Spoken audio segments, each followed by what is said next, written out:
Hey guys, I welcome you all to Bhatrais Academy. So welcome to today's current affairs session जहाँ पे हम लोग आसाम के related and of course UPSC APSC जितने सारे exams हैं इन सब प्रीमियर एग्जाम्स के related current affairs which are very very important for us. Yes, we are going to see that for today, right? So let's see the very first news that has been taken up from Assam Tribune. यहाँ पे बात किया जा रहा है Assam is mulling for 4 new airports. See, whenever this kind of words are written na that Assam mulls for, right, मतलब क्या होता है that Assam is planning to do that, right? They have not already set it up already, right? तो वैसे तो पहले से already बहुत सारे आसाम के पास एयरपोर्ट्स हैं जिसमें एक है इंटरनेशनल एयरपोर्ट गुवाहाटी वाला, राइट, और डोमेस्टिक एयरपोर्ट्स भी हैं जिसमें डिब्रूगढ़ में है Silchar, Jorhat, Lilabari, Rupsi airport, then comes Tezpur airport, right. So these are the various different operational airports as of now, है ना, अभी तक ये ऑपरेशंस में है. But these are the airports which are being talked about that yes, in upcoming days we will be opening airports in these regions of Majuli, then comes Manas, then Umrangso and Difu in Karbi Anglong, Umrangso in Dima Hasao district, right? So in regions में propose किया गया है that हाँ airport खोला जाएगा. So what will be the kind of these airports will be? These airports will be emergency landing facility airport. तो समझते हैं emergency landing facilities airports क्या होता है. देखो, एक तो होता है नॉर्मल एयरपोर्ट जैसे गुवाहाटी वाला airport and of course different other regions जहां पे एयरपोर्ट्स होते हैं जैसे दिल्ली हो गया, मुंबई हो गया, right. They are normal airports, right.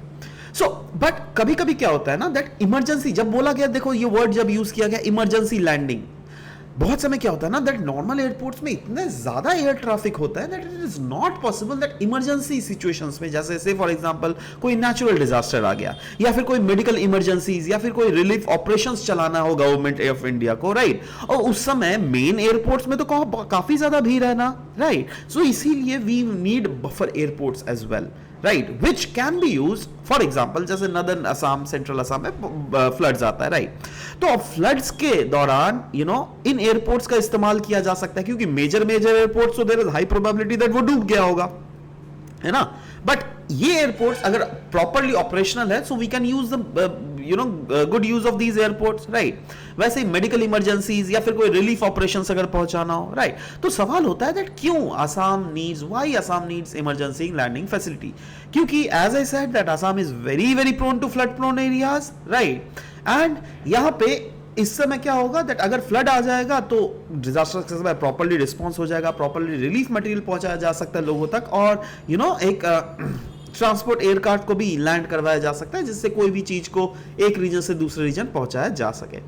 और भी बहुत सारे वैसे बेनिफिट्स माना जा रहा है रीजनल कनेक्टिविटी के लिए तो यूज होगा ही. वैसे तो आपको पता ही है रीजनल कनेक्टिविटी के लिए there is a scheme of India also, central government which promotes the regional connectivity and the name of scheme is उड़ान, उड़े देश का आम नागरिक, राइट. बट ये वाला जो स्कीम है ना, इससे कहा जा रहा है क्योंकि नए नए एयरपोर्ट्स बनेंगे, इससे इंटीग्रेशन बहुत अच्छा होगा, टूरिज्म को प्रमोशन मिलेगा, माजुली मानस नेशनल पार्क में स्पेसिफिकली टूरिज्म बहुत ज्यादा बढ़ेगा, इकोनॉमिक ग्रोथ तो होगा ही क्योंकि अगेन अगर एयरपोर्ट्स आएंगे तो आसपास बहुत सारे दुकानें लगेंगी एंड ऑल, तो job creation, infrastructure development, trade and commerce, ये सब बहुत ज्यादा इंक्रीज होगा. यही नहीं, कंजेशन जो कि अभी बहुत ज्यादा होता था वो बहुत हद तक डिक्रीज होगा, दैट इज क्योंकि पैसेंजर्स जो है बहुत ज़्यादा फास्ट मूव करेंगे एंड ये undoubtedly world class airport services भी मिलेंगे.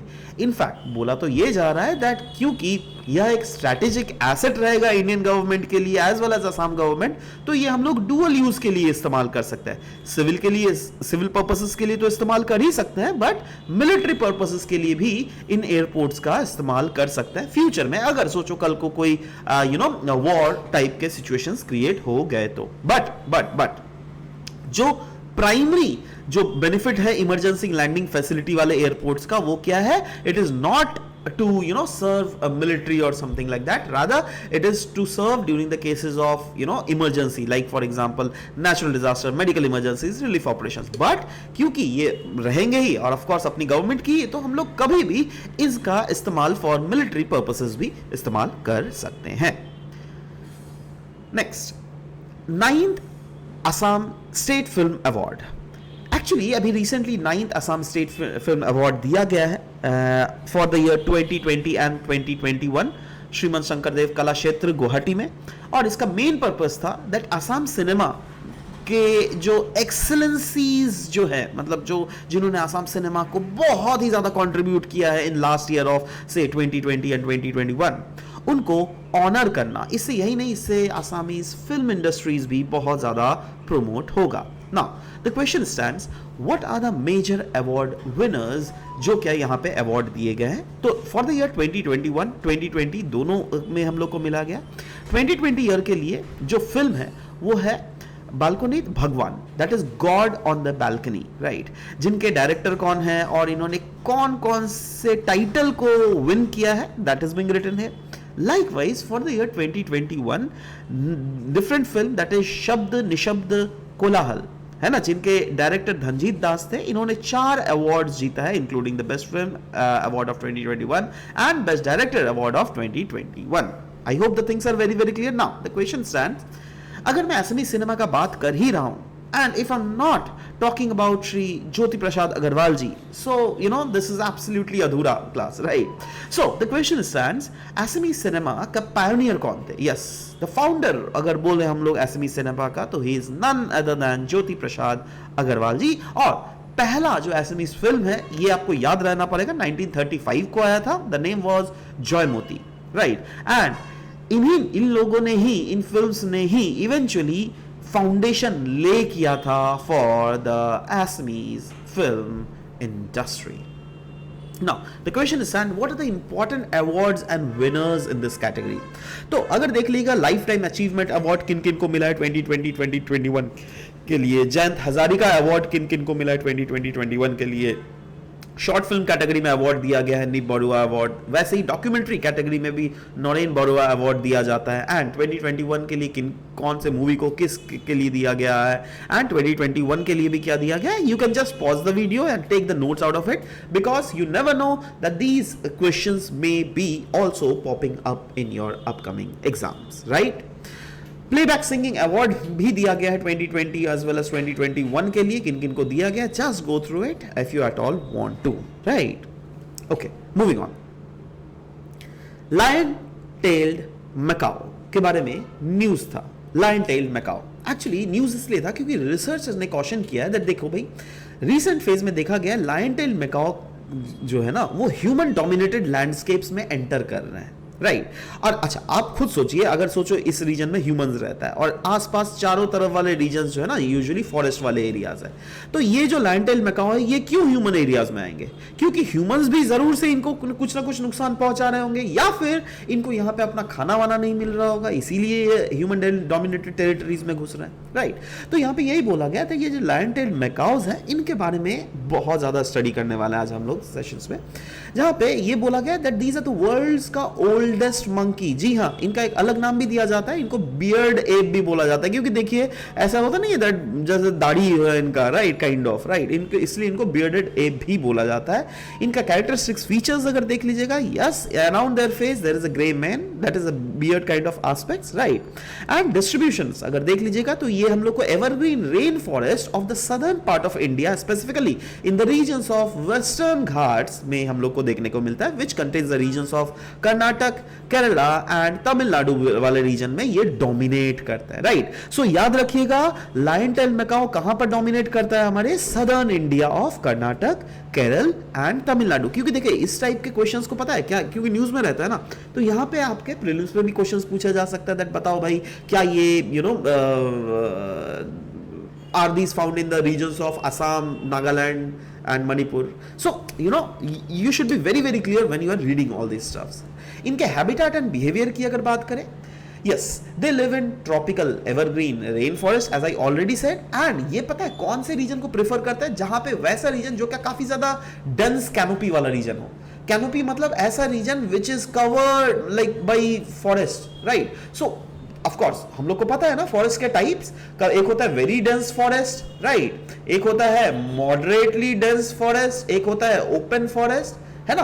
अब इसमें जो हैबिटेट और बिहेवियर है ना इसका, तो वो बोला गया वेरी डेंस फॉरेस्ट। तो ये जो डेंस कैनोपी फॉरेस्ट में रहना पसंद करता है, तो कौन सा, मेनली वेरी डेंस फॉरेस्ट में। अच्छा, इनका अगर बिहेवियर कैरेक्टरिस्टिक्स देख लीजिएगा तो ये जो है ना आर्बोरियल स्पीशीज होता है, दैट इज ज्यादातर ये ट्रीज के ऊपर ही रहता है।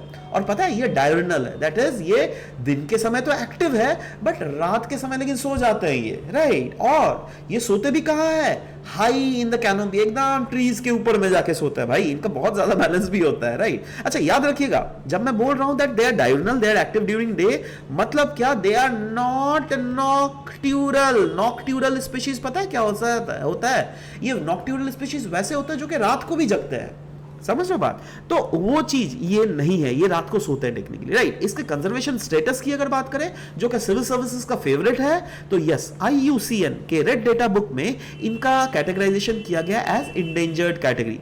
सी we know that there is 3 categories, right, under threatened categories, है ना। उसमें हम लोग को देखने को मिलता है इंडेंजर्ड भी, क्रिटिकली इंडेंजर्ड कैटेगरी भी देखने को मिलता है, और वल्नरेबल कैटेगरी। वल्नरेबल बहुत लीस्ट डेंजर वाला कैटेगरी में आता है, उसके बाद आता है इंडेंजर्ड, उसके सबसे बाद जो आता है वो है क्रिटिकली इंडेंजर्ड। तो ये कहीं ना कहीं इंडेंजर्ड कैटेगरी में है और साइट्स के अपेंडिक्स 1 में है। वैसे ही 1972 के जो वाइल्ड लाइफ प्रोटेक्शन एक्ट है उसके शेड्यूल 1 में लाई करता है हमारा ये species, right, lion tailed macaque. Okay, moving on.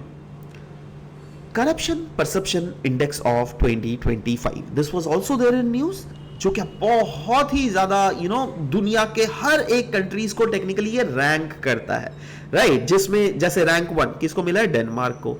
India को कितना मिला है, रैंक 96। वही पाकिस्तान को रैंक 135, वैसे ही अफगानिस्तान को रैंक 165। मतलब अफगानिस्तान में बहुत ज्यादा करप्शन है, डेनमार्क में बहुत कम करप्शन है। सो वही बोला गया करप्शन परसेप्शन इंडेक्स, ये क्या है, ये एक widely use global corruption ranking है दुनिया में, जिसका मेन ऑब्जेक्टिव है दैट ये मेजर करता है perceived level of corruption in the public sector. मतलब ये कोई एग्जैक्ट 100% डेटा नहीं है, ये परसीव्ड करप्शन है। जैसे फॉर एग्जांपल मुझे पूछ लेगा तो बताइए आपको कैसा करप्शन लग रहा है, तो मैं बोलूंगा यार वहां पर तो मैं गया था, 2 काम मेरा सरकारी काम मैं करवाने गया था, हुआ नहीं, मेरे को पैसे देने पड़े, तो मेरा तो एक आउटकम जो रहेगा वो नेगेटिव रहेगा ना, समझ लो। तो वही बोला गया दैट परसेप्शंस जो है इसको एक्सेस किया जाता है through polls and expert surveys of whom, सबसे नहीं लिया जाता है, business people, analyst, right. Because अगर सोचो एक बिजनेस पर्सन को या फिर एक बहुत बड़ा पर्सन को अगर एक पैसे देने पड़े, करप्शन देकर अपना काम निकालना पड़े, तो नॉर्मल जनता का क्या हाल होगा, आप यही समझ के देखो, राइट। तो यस, करप्शन परसेप्शन इंडेक्स, इसका पब्लिशिंग एजेंसी कौन है, एक Berlin based non governmental organisation है जिसका नाम है ट्रांसपेरेंसी इंटरनेशनल। याद रखिएगा, बहुत ज्यादा इंपॉर्टेंट है। ट्रांसपेरेंसी इंटरनेशनल पब्लिश करती है एनुअली ये report, that is corruption perception index. Corruption perception index में स्केलिंग दिया जाता है 0 से लेकर 100 तक, जहां पे 0 अगर कोई भी कंट्री को मिले ना, मतलब वो दुनिया का सबसे बड़ा करप्ट कंट्री है, राइट। और 100 मिले तो सबसे लीस्ट करप्ट कंट्री है, राइट। देखो लीस्ट करप्ट बोला गया है, 100% क्लीन नहीं कोई होता, राइट। सो वही बोला गया दैट डेनमार्क को भी अगर लीस्ट करप्ट रैंक 1 मिला है, मतलब वो सबसे कम करप्शन है वहां पर, इसका मतलब 0 नहीं है, राइट। सो वही बोला गया a high score means lower perceived corruption existing. Now least corrupted countries कौन कौन से हैं, yes, Denmark, Finland, Singapore, right. इनका स्कोर भी दिया हुआ है, देखो डेनमार्क को 89 आउट ऑफ 100 मिला है, फिनलैंड को 88 एंड सिंगापुर को 84 आउट ऑफ 100। 100 आउट ऑफ 100 तो नहीं मिला है ना, ओके। मोस्ट करप्ट कंट्रीज कौन है, मोस्ट करप्ट कंट्रीज में आता है south Sudan, Somalia, Venezuela. Can you see them, right. South Sudan African country, Somalia African country, Venezuela south American country, जहां पे अभी रिसेंटली नॉर्थ अमेरिका ने बमबारी किया। So the thing is that these are the countries which have highest peak level of corruption, right, है ना। मतलब क्यों, पता है करप्शन क्यों है, क्योंकि ये अनस्टेबल कंट्रीज है, conflicts, weak governance structure, repressive regime, और कहीं ना कहीं there is a huge lack of civic spaces, right. और इंडिया का अगर परफॉर्मेंस देख लीजिएगा, yes, out of 182 country India is 91st country. In fact पता है आपको इंडिया का रैंक जो है ना रिसेंटली इंप्रूव ही हुआ है, यस। 2024 में इट वाज 96, है ना, 2025 में ये इंप्रूव होकर 91 हुआ है। तो ये तो धीरे धीरे, इसका मतलब क्या, ये स्लाइटली धीरे धीरे हम लोग क्लीन हो रहे हैं, है ना, हमारी एडमिनिस्ट्रेशन क्लीन हो रही है, राइट। सो या this is it. So this was all about the discussion that we had for this session. We'll be meeting in next session. Till then, bye bye. Take care. Thank you.